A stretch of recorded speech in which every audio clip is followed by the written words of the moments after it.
Whoops.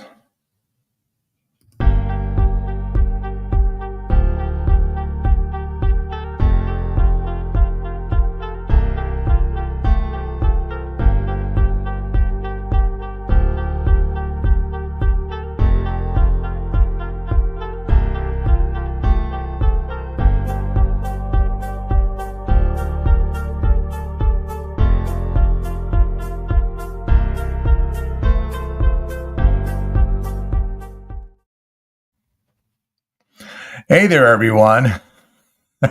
it's it's been a while. Welcome into the Ben Maynard program. Thanks for being here.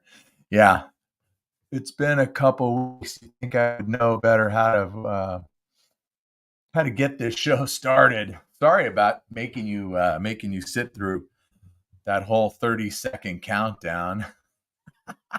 Oh, oh gosh.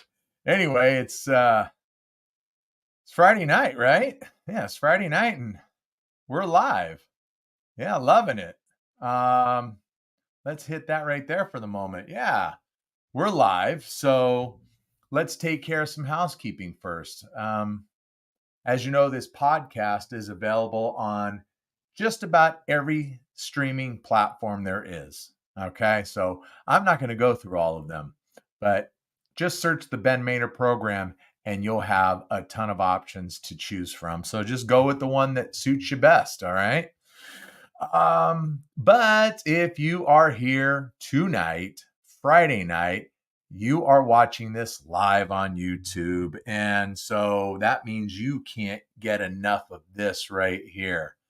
So if you are watching, thank you so much.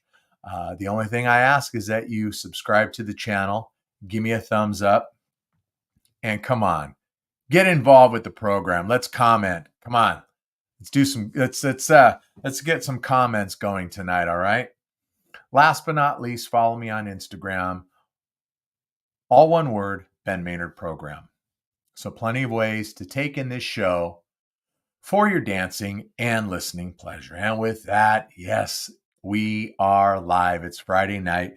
It's been a couple of weeks, as you can tell, because I don't even know how to operate things and get them going in the right sequence. Stupid. Anyway, so how is everyone? I will say this. Let's do this. We know we're live. Okay. Hold on one second. Let me get to the comments. All right. There. Now comments are open in case anyone wants to leave one. So little recap of what's been going on lately. Let's see. A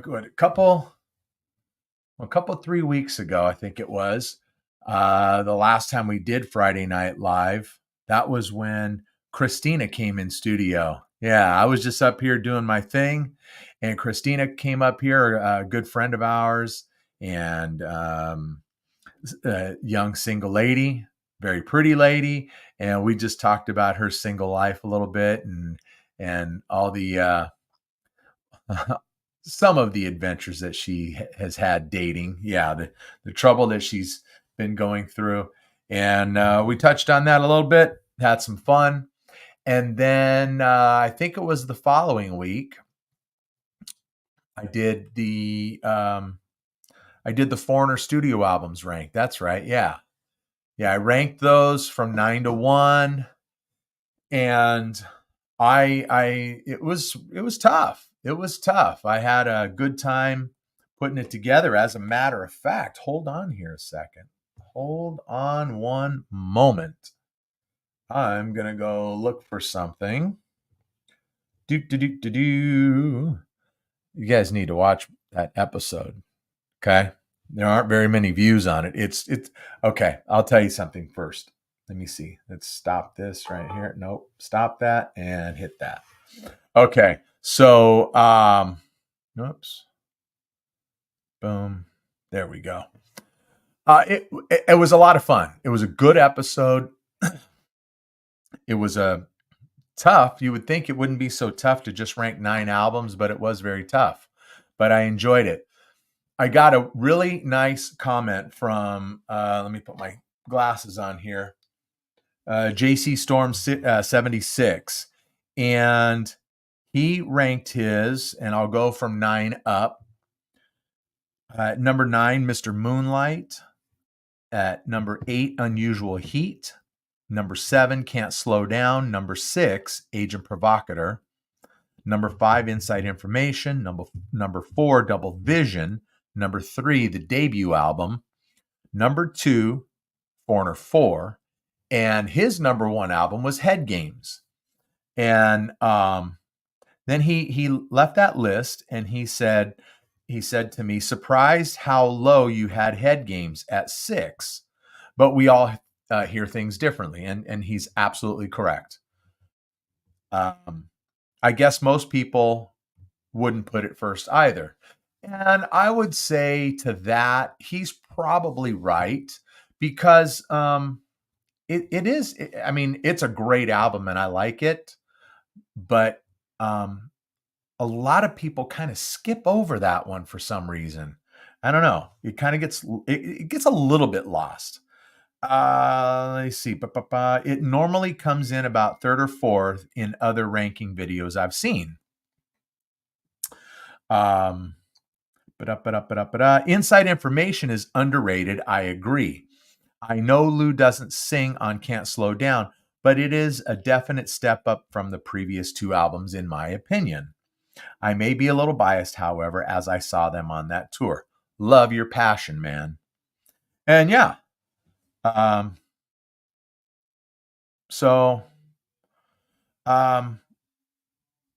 thanked him. Thank him for that comment. It was a great comment. And it was just nice that he participated in it. It's wonderful. And that's the fun part about putting these lists together, is that, you do it for the participation from you, the audience out there. I want you guys to partake in this, put some thought into it. We're all music lovers. Otherwise, you wouldn't be watching. Well, you might watch this podcast for other reasons, but yeah, that was just a great comment, and he's right in a couple of those, a couple statements that he made. But it's a lot of fun. And just to give you a heads up, there's a couple of shows coming up that I'm really looking forward to.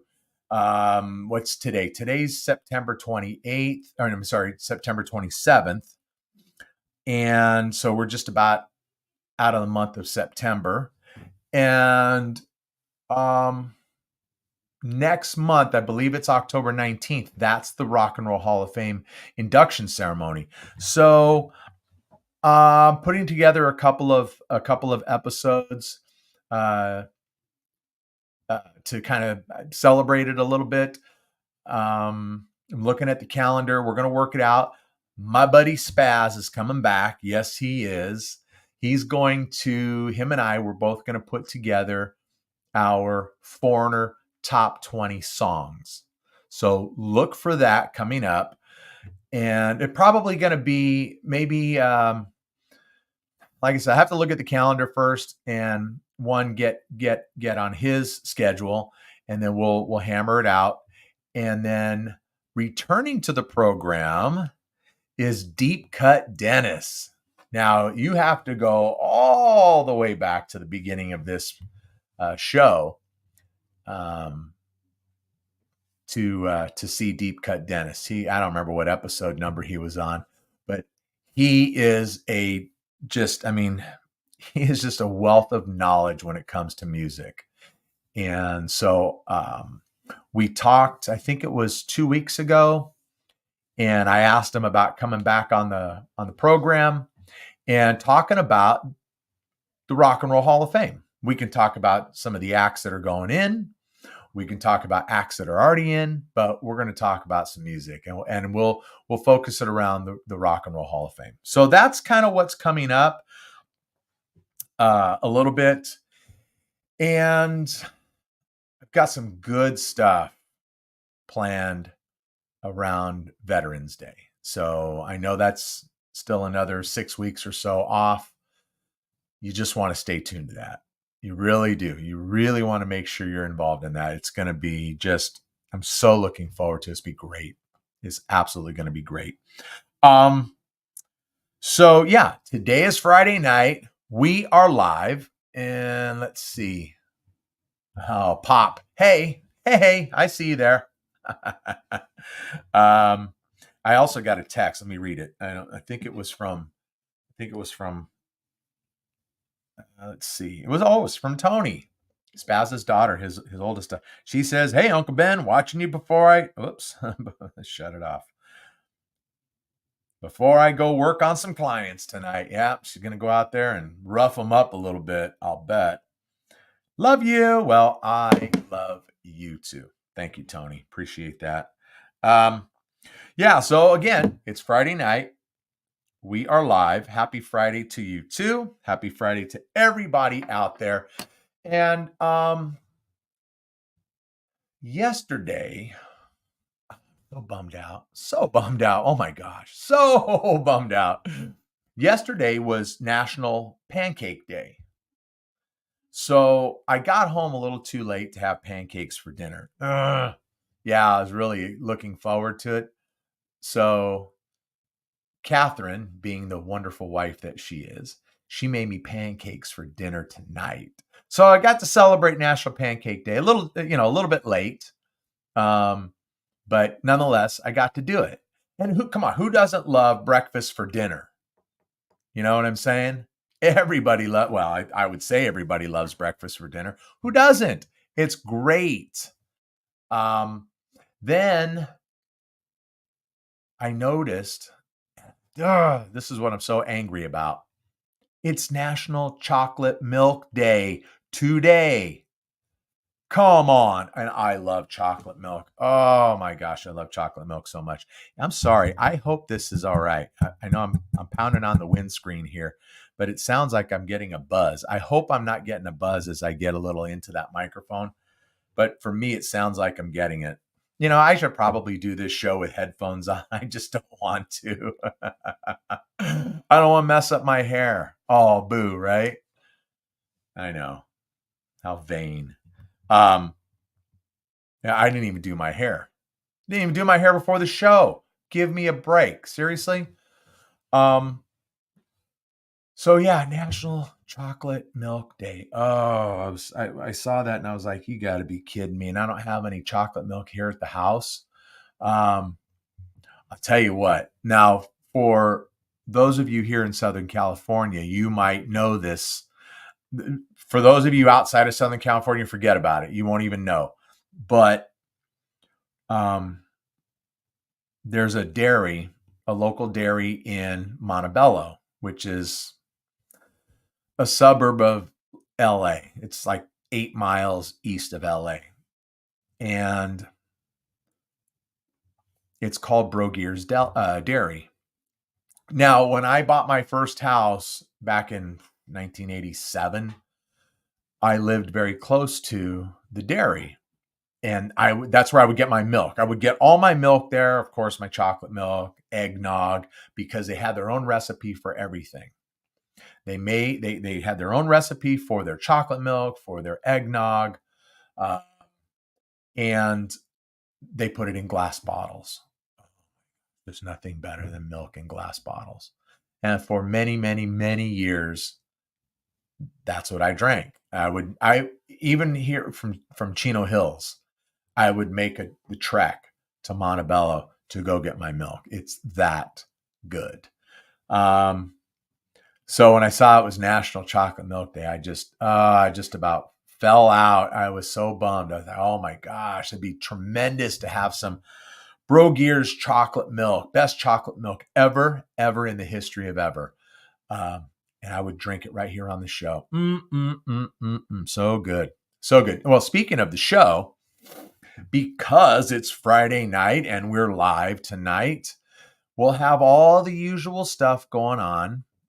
We will have the Malort challenge, which means if you call into the program, I'm not taking comments. In fact, if you call in, let me do this.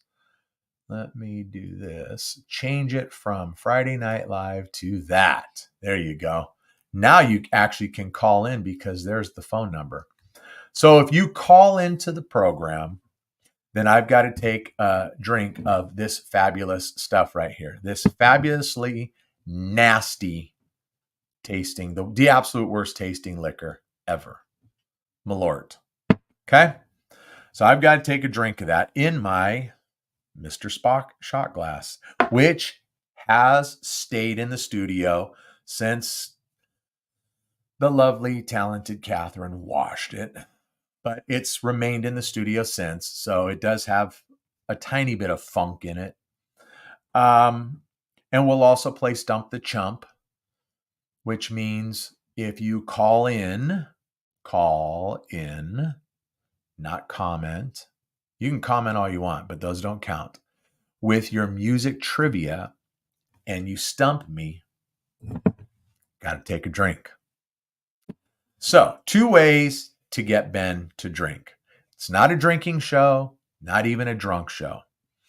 Although I'm still feeling the effects right here in this shoulder. Oh, I should have called Tony and told her to come over here. Oh my gosh, in this neck from, I don't know, almost 3 months ago when Catherine and Jim got me drunk on the show. 9 shots in an hour 20. That was terrible. I woke up, I was just crooked and my neck hasn't been the same since. So it's not a drunk show. It's not. So we're going to do that. Then, yeah, we've got, someone's texting. Who's texting? Why do they text? Don't text. There you have. Wait. It's from Tony again. You've been saying that. Yeah, you're right. You busted me. I have been saying that. You know. Gotta get it done. Just shut up and get it done, right? So we got that. Malort, Stump the Chump, and we're kind of set. How's everybody's week been? I know for me, it's been tough. Long week, a lot of hours. Like I said, I did get home in time to have my pancakes for dinner tonight, so that was delicious. But I didn't have any time for show prep. And usually with Friday Night Live, there's not a ton of show prep, but at least I scratch out some notes and some things that I want to discuss. I don't have anything. Although this is episode 63. Yeah. I mean, I it's kind of cool, but then because of what's been going on this summer with, like I have explained a little bit previously, we're having a lot of work done on the house, around the house. And then of course, Cisco is killing me. So I haven't had a lot of time to do any show prep for Friday Night Live or even write a show. I was shocked that I was able to squeeze in the Forner episode, that I got that one done. But I just haven't had a lot of time, which it stinks because it obviously makes the show suffer. I think it does. Maybe you don't, and that's good if you don't. That means I'm doing okay anyway. But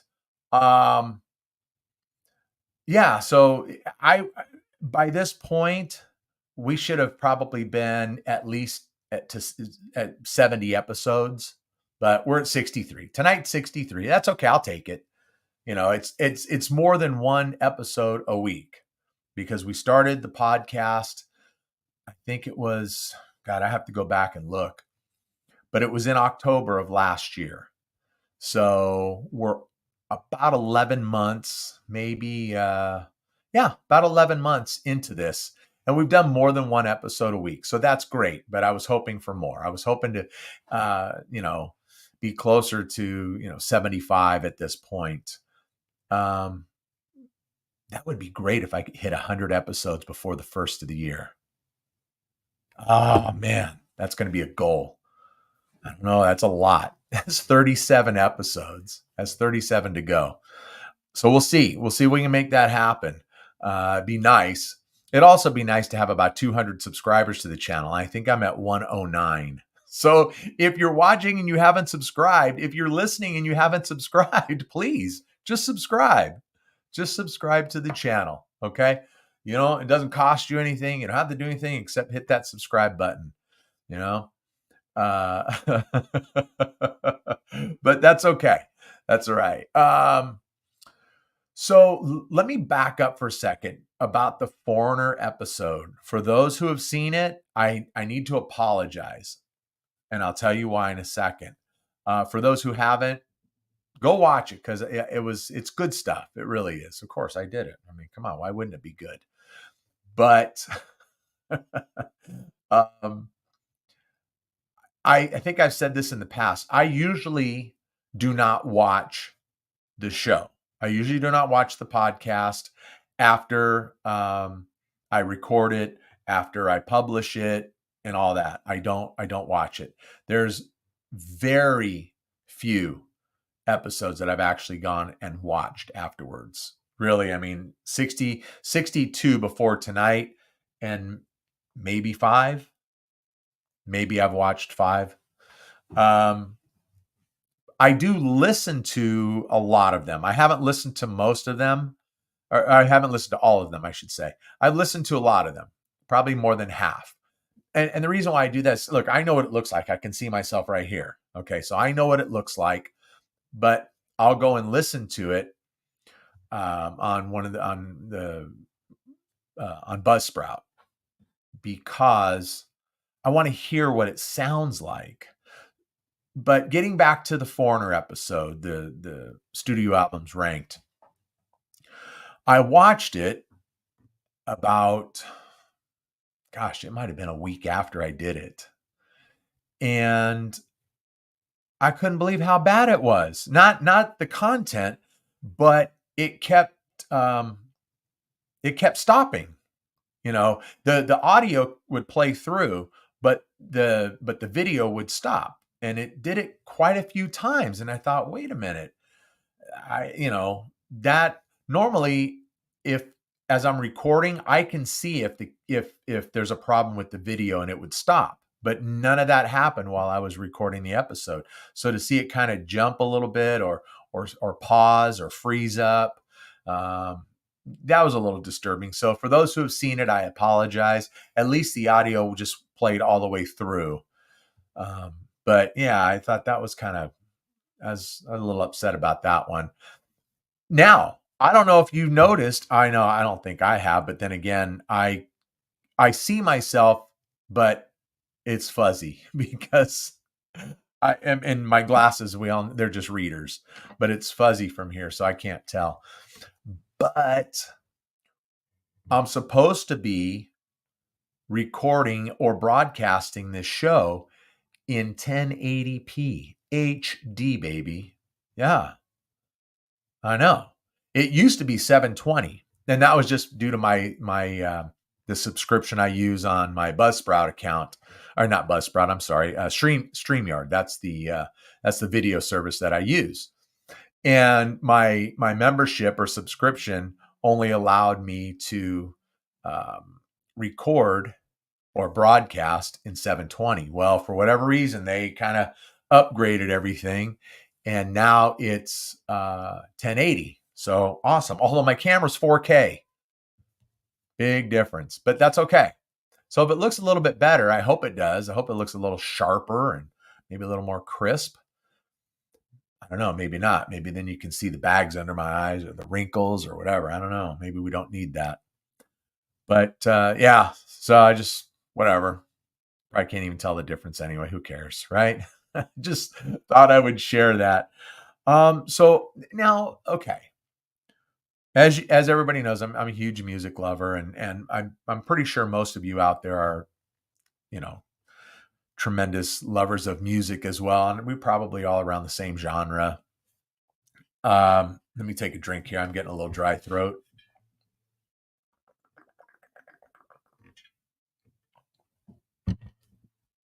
Okay, that's what am I drinking there? Sweet tea and lemonade. Yeah, basically an Arnold Palmer, right? So where was music? Yeah. There's been some funny stuff that's been going on in the world of classic rock music, and with some of the artists that I love, and I'm sure that you really love too. So I'll start with this one. And look, I don't know all the particulars. And the reason why I don't know all the particulars is because I've been working 14 hours every day and I don't get time to come home and check out this stuff and read up on this. I just hear little blurbs here and there. But as you know, I'm a huge Journey fan. Love Journey, favorite band, all that good stuff. But if you haven't heard, they just recently did a show in Chile. I think it was last weekend. So apparently, Arnell did not sound all that good. Now, I've heard some things that there was trouble with the sound or the sound guy. He was having problems with his in-ears, things of that nature. And it was horrible. I haven't seen any video footage, haven't gone on YouTube to watch anything. I haven't listened to anything, but apparently he was really getting it from a lot of fans. So much so that he went, I think it was on his Twitter account. He had a poll on his Twitter account. He addressed the fans, said, if you want me out of the band, say go. If you want me to stay, say stay. I mean, wow. I mean, who does that? You know? Well, apparently the consensus was for Arnell to stay. And I did read something from, I wish I'd have, see, because there's not enough hours for me to do this due to work. Gosh, I got to retire, huh? Got to retire, make more time for this show. And I don't recall the name of the person, but it was another musician, and he had a big long post on Facebook, and he was just talking about, hey, people, leave the guy alone. He's actually stepping in and trying to fill the shoes of Steve Perry, which is a near impossible feat. And he's right. He's right. Even as great as Steve Augeri is and was when he was in the band, it's still just an impossible feat. And Arnell, he's been in the band now 16, 17 years, and it takes its toll. It does. It just takes its toll. I've talked about it many times before. I honestly don't think Steve Perry could do this. Certainly not at the level that Journey tours. Could he do 15, 20 shows a year kind of spread out? Oh, I have no doubt that he could do that. But is he going to be the Steve Perry of, 1983, 1986, even 1996? No, come on. He painted himself in a corner. I mean, when you sing stuff like, just love and touch and squeeze and really just some tremendous songs, homemade love. And I'm bringing up some songs that maybe you're not even familiar with, only because I think of these songs and he's just in another stratosphere when he sings these songs. Lay It Down off of Escape, and just stuff like that. There's no possible way that he could ever do that. Not like he did then. But anyway, let me get back to Arnell. So apparently the consensus was no, Arnell, stay. So he's staying. And I just thought that was, bizarre. I mean, as much as I'm not an appreciator of, I shouldn't say an appreciator. No, appreciator is probably the proper term. As much as I'm not an appreciator of what Arnell does, he has been a tremendous, singer in the band. And, so why would he leave? Why should he leave? And why should he allow anyone to determine his future? But it was kind of, for lack of a better word, it was kind of ballsy on his part to do that, just to see maybe how people were going to react to it or not. But he won out, right? Right, Arnell? You won out, so you're still there. Good on you. Yeah. And then, oh my gosh. Okay. REO Speedwagon. I don't know how many of you are fans of REO Speedwagon. I'm a fan of REO Speedwagon. I think they're a great band, and they have been a great band for many, many, many years. I mean, going back, I think the band started in like 71 or 72. Well, right now, currently, the band consists of absolutely no original members. Now, Kevin Cronin, well, now from the classic lineup, you had Kevin Cronin, you had Bruce Hall, and you had Neil Dowdy. Now, Neil bowed out. Now, Neil was the lone original member in the band. I don't, it was a 5-piece band when they first started. I don't remember all of the original members by name, but I know Neil was an original member, Gary Richrath, and Alan Gratzer, the drummer. They were 3 of the original members. I know Bruce came in around 1970, 75, 76, 77, somewhere around there. And Kevin Cronin had come in the band, had left, had come back to the band very early on. So, but even Kevin was not an original member, even though he was there for all of their, basically their greatest material. Which includes, of course, their biggest selling album, High Infidelity. But, Neil bowed out from touring, not as a member of the band, an official member or voting member of the band. But so Neil still partakes in that. But, you got these guys are all in their 70s, okay? And come on, they've been road dogs forever, especially the last 20 years. REO has been touring like nonstop every single summer. So, Neil bowed out from touring, like I said, maybe 2 years ago, 3 years ago. It was 2 years ago because I saw them. I remember seeing REO. It was on a bill with Loverboy, Styx, and REO. Yeah, because Styx and REO were co-headlining that tour. That was in 22. So it was after that tour, Neil bowed out. So now you had a band with no original members at all. Okay. Where I'm going with this is that Bruce had back surgery. I think it was late last year or early this year. And so when REO started their tour this year, he was not up to it. He hadn't recovered, not recovered enough to go out and tour like the way these guys do, 3-4 shows a week. But now he's at the point to where he wants to come back, and he's basically being told no. So I don't know all the ins and outs on it. It's just really odd to me.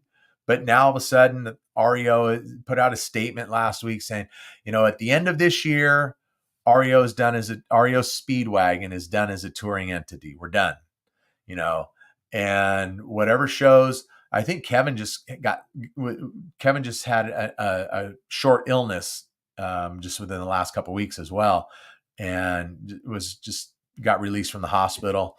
I think might have even been sometime this week. So they had to cancel a couple of shows, and they were like, "We're not making up the canceled shows. We're going to move forward with these ones here, and these are the ones we're doing." And then, when the last show is over in December, boom, we're done. As of like January 1st, 2025, REO Speedwagon will no longer be a touring band. Something to that effect. And I thought, okay, I mean, what's really and I haven't investigated it enough. I just haven't had the time, just like I hadn't had the time to go through all the Journey stuff. I haven't had time to go through all the REO stuff, but I think it's fascinating. If somebody out there knows, call in, text in, leave a comment. If you kind of know what's happening with this and you've got more details than I'm giving, but I was listening to Eddie Trunk today. You guys know I'm a great fan of Eddie Trunk, and so I listen to him all the time. And he made a comment on it, and he thought, and it's true to what he says here. He says, "Look, no band retires. No band, it doesn't matter how many times they say, oh, we're on our farewell tour, blah, blah, blah. No band retires. And he's 100% right. Okay. And we can talk about that sometime. Who knows? We can talk about it tonight. But he said, that something's gonna give come next year.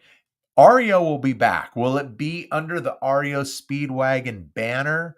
Will it be Kevin Cronin's REO Speedwagon? Who knows? Whatever it's going to be, it'll be something different, a slight name change, but enough to where it's recognizable.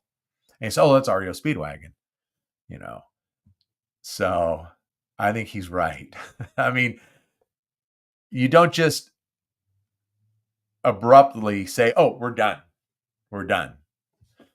But anyway, just silly stuff. I mean, the wars that go on over band names and stuff like that. And just, you think that your favorite bands, they all get along. They all just brotherly love. Yeah. One for all for one, blah, blah, blah. And most of them, if you were to actually be around them away from the stage, you'd see that they all, they stay in separate hotels. They drive in separate limos. They have separate managers, and they have their own dressing rooms because they can't stand each other, and just stuff like that. Just silly stuff, and most of it is due to the second part of this term, music business.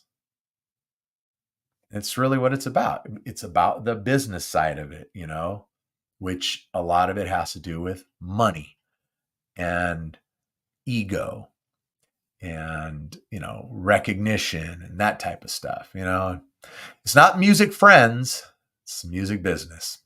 Whatever, right? Whatever. Let me take one more sip here. It's been a long one and the throat's getting dry. So,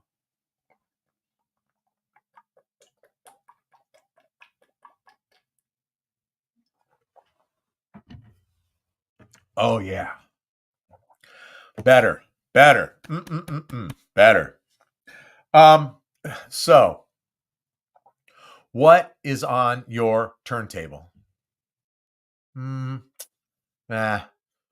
How do we say that? No, let's say something better. Let's call something else. How about if we look through your stacks of wax? Yeah, stacks of wax. What's in your stacks of wax? What does that mean? Your stack of albums. Because they used to be called wax, vinyl, all kinds of different terms for acetate, that kind of stuff. So let's look through your stacks of wax. How's that? I have a stack right here, and they're not mine. I shared with you all a long time ago. And if you're new, I'm sharing it with you again. It's all great. I love albums. I'm an old guy. I grew up listening to, 12-inch vinyl. You put it on the turntable, drop the needle, and you sit, leaning up against your bed, staring at that album cover, reading the liner notes, just diving into it, really absorbing it. You listen to song 1 through however many on the first side, flip it over and do the same thing. That's how I listen to music. That's how I grew up listening to music. That's how my generation did it. Okay. But when I was about 18 years old, 17, 18 years old, I sold most of my albums to my favorite record store, Lovell's in Uptown Whittier. Still there to this day. That's awesome. Sold them to Lovell's. And so I literally sold almost all of my albums at the time. And then vinyl was kind of on its way out. This was like 1983 when I did this. Vinyl was not quite on its way out, but it was headed that direction.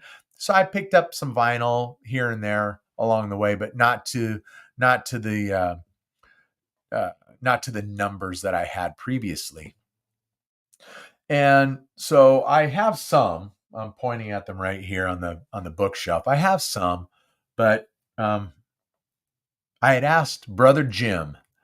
He was telling me one time he had this stack of albums in his closet.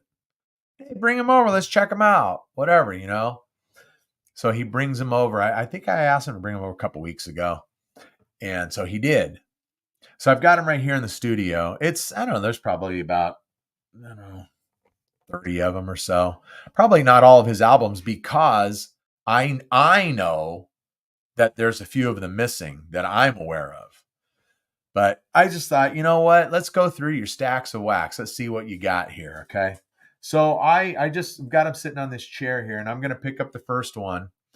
And I have to say this first. Well, let me show you this first one. I'm going to show you the album cover. Some of you will recognize it, and some of you may not. Yes, I'm covering up my face.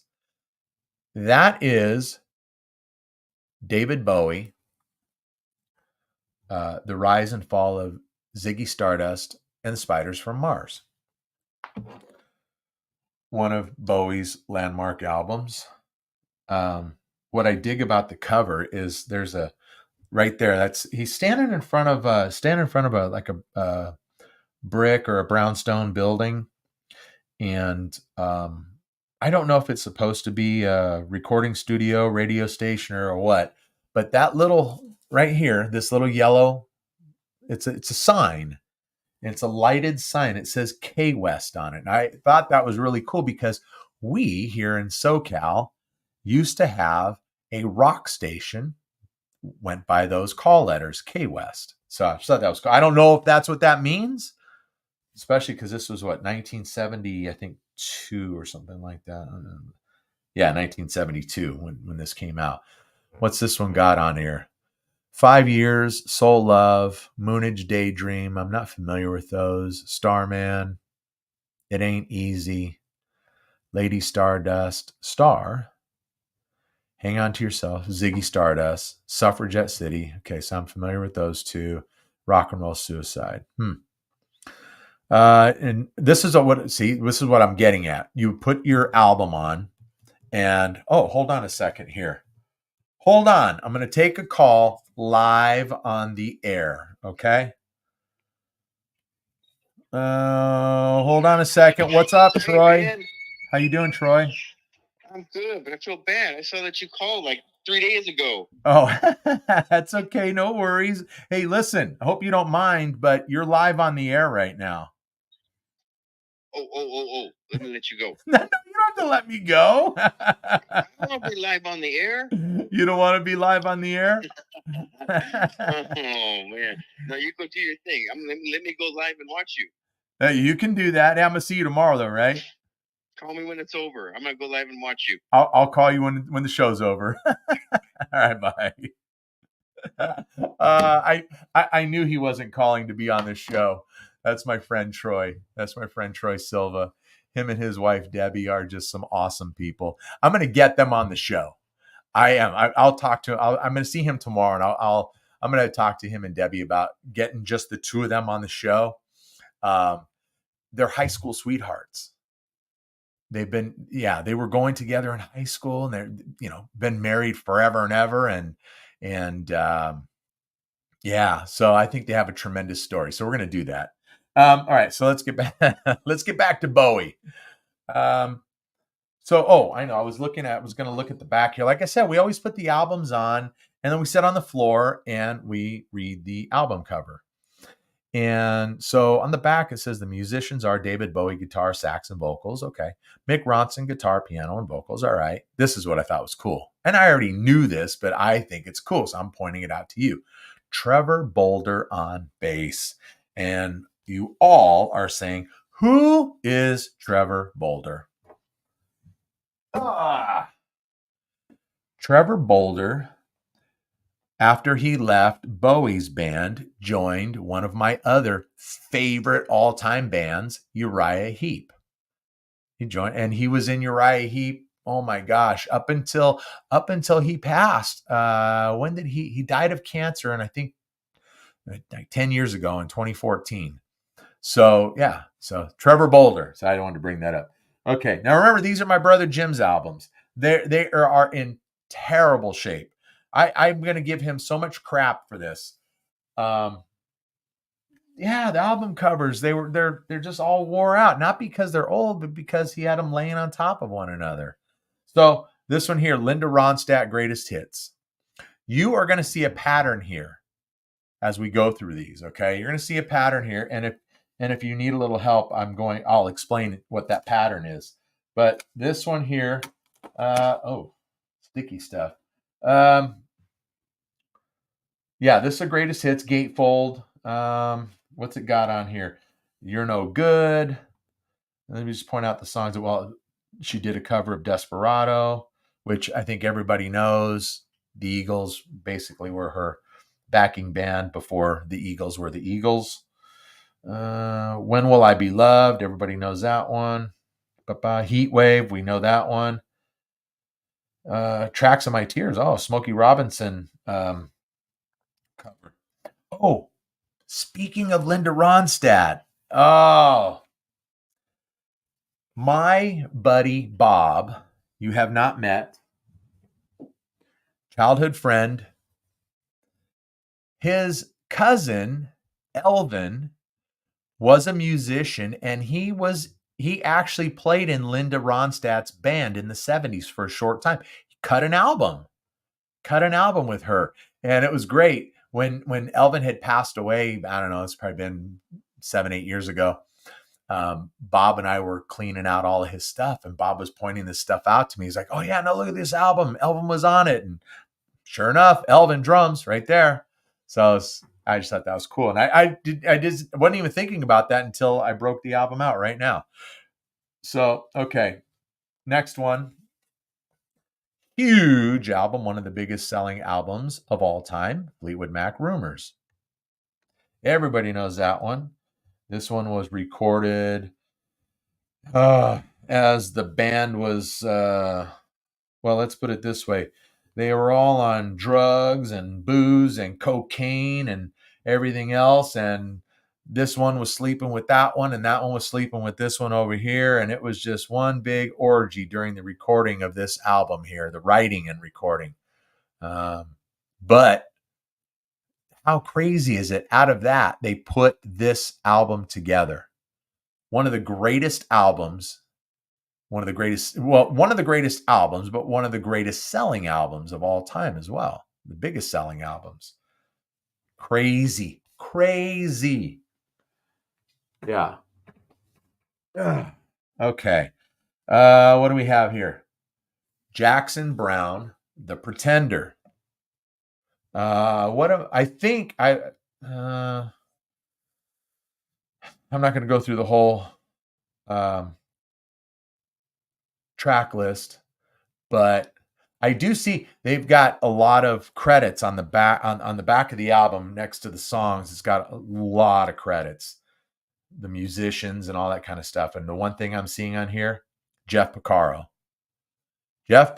from Toto, one of the most sought after session musicians, and of course a tremendous drummer in Toto for many years.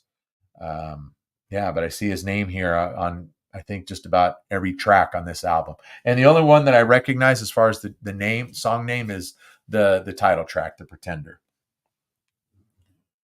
Okay, brother Jim, what's up next? Dan Fogelberg, Souvenirs. What do we have on here? Anything that I recognize? No, I do not recognize anything on here. Probably because this is from 1974.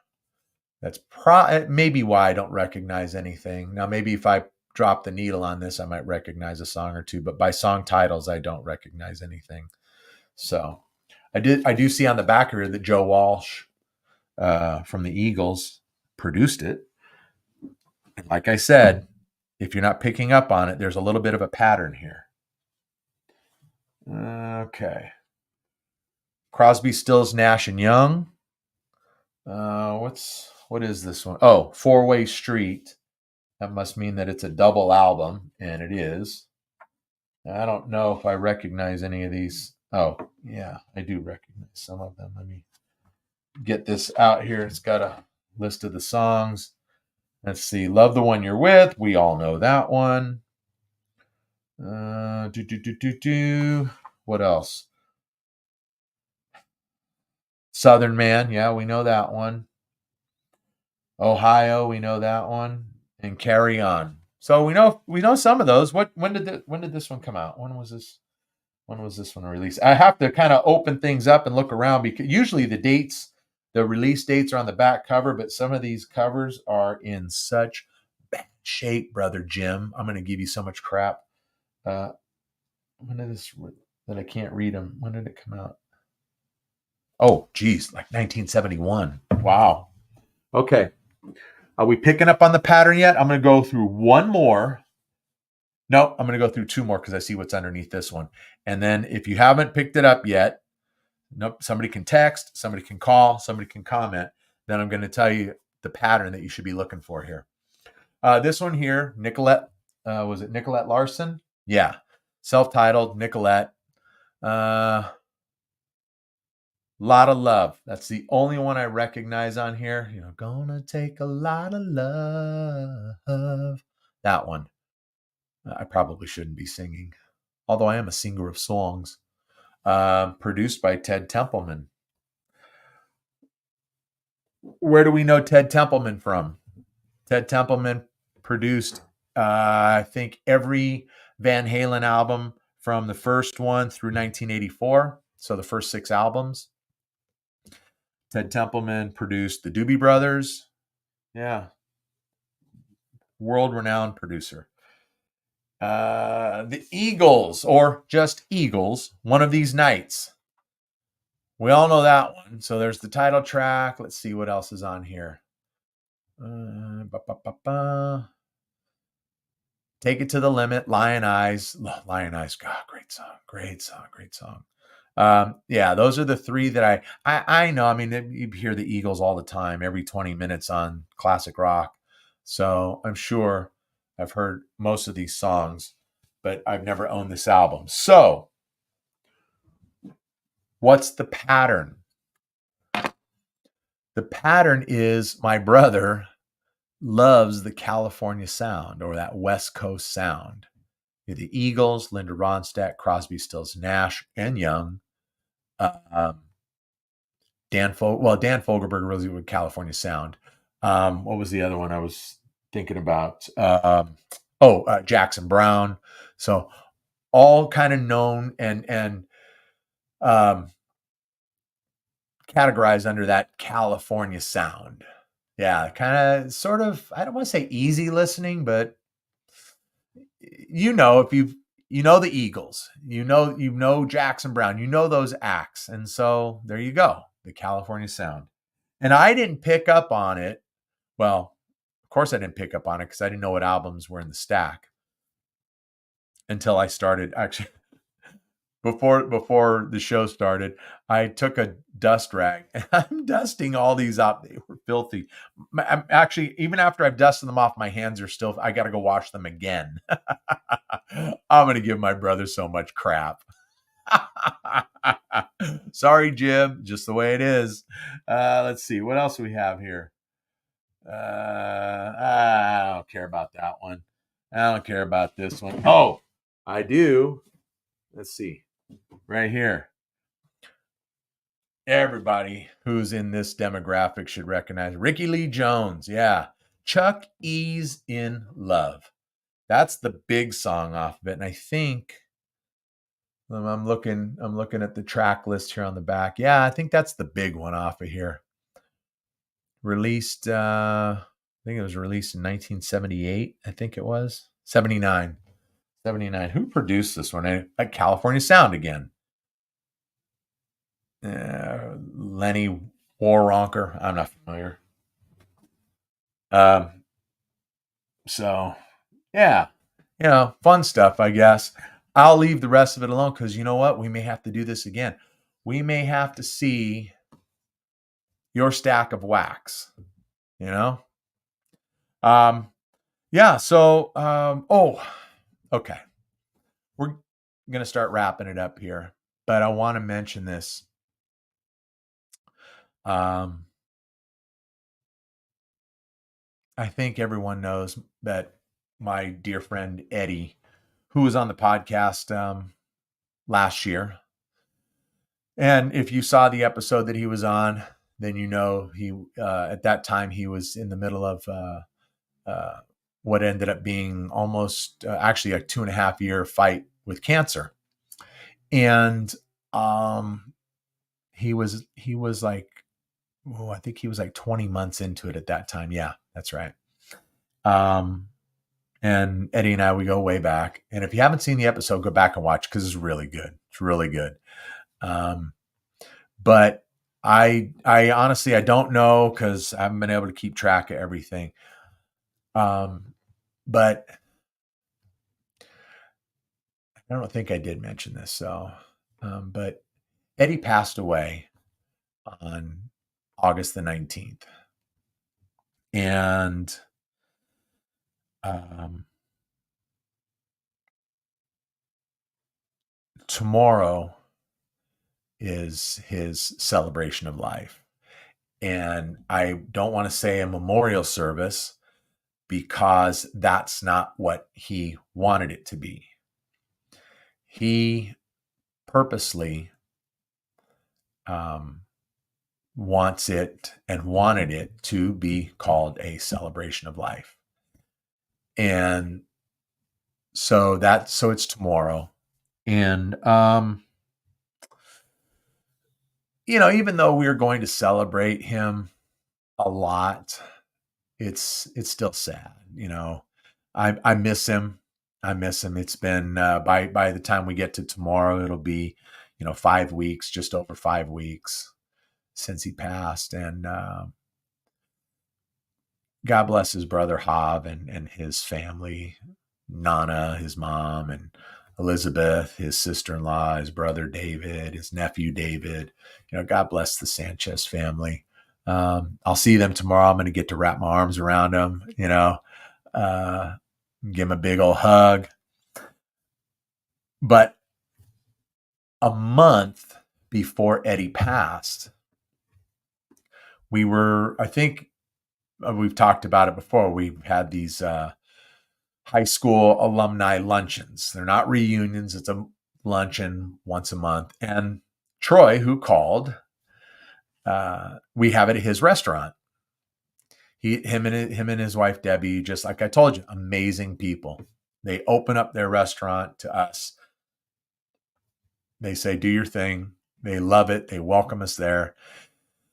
So the one we had in July, we were all there hanging out, and everybody just kind of mingles and goes from one table to the next, and blah blah blah. And Eddie walks up to me, and he points right at me. He says, "You're giving my eulogy," and I was, whoa, taken aback. So that's what I'm doing tomorrow. I'm going to eulogize my friend Eddie. And another reason why I haven't, another thing that's taken time away from preparing a show, but it's worth it. Eddie was worth it. I just finished it last night. I have to type it out because I just finished scratching it all out. But I've got to type it all out and get it printed by tomorrow so that I can actually see it. And, but boy, talk about pressure. Now, I'm sure that you can probably figure out if I'm doing a podcast here, I'm not afraid of talking. So that's not the problem. And I'm not afraid of talking to millions of people because there are so many people out there watching and listening to this right now. Yeah, right. But the pressure of the person you're eulogizing coming up to you and saying, "You're doing it. You're giving my eulogy. Yo." So it's taken me all this time to actually put it together because I wanted to make sure that I did it right and I did Eddie proud. And I am able to express to the people that are celebrating him, just like I will be, the kind of person that he truly was. And another thing that's coming up in a couple of weeks, we will be, we're looking to, if everything works out, if I get the equipment to work and we get a good Wi-Fi signal, we're going to be doing a live stream from Troy and Debbie's place of business, and it will be a show dedicated to Eddie. And everybody that's there, if they want, they can have their time to come up and tell stories about Eddie and whatever it is. We're going to do it, and it's going to be all for Eddie. So just, stay tuned to that, and stay tuned to everything else that's coming up. This is like, I don't know. No, I shouldn't say I've got away without drinking, because when Christina was in, I poured a shot, even though I got the question I got the music trivia question right. So when we played Stump the Chump, I got it right, but I'd already poured it, so I figured whatever. So anyway, I got out of drinking though tonight. You guys didn't make it happen, so good for me. So let's wrap it, okay? And with that, I'll remind you all that this program is available anywhere you listen to podcasts, anywhere and everywhere. Just search the Ben Maynard program and you'll find a ton of options, okay? However, if you are watching on YouTube, and this is Friday night and we are live, so if you're watching, you are watching on YouTube, then please subscribe to the channel, give me a thumbs up, and leave a comment. I love your comments. I reply to all your comments. Last but not least, follow me Instagram, all one word, Ben Maynard Program. So that is it, folks, for Friday Night Live. It was a little mellow, but it was good. I enjoyed it. I hope you enjoyed it too. And just listening to this old guy yap. But we got through it. We did it. It's all good. Everyone, go enjoy your weekend. Have a great one, okay? Take care of each other. And we'll see you next week, okay? This is the Ben Maynard Program. Tell a friend.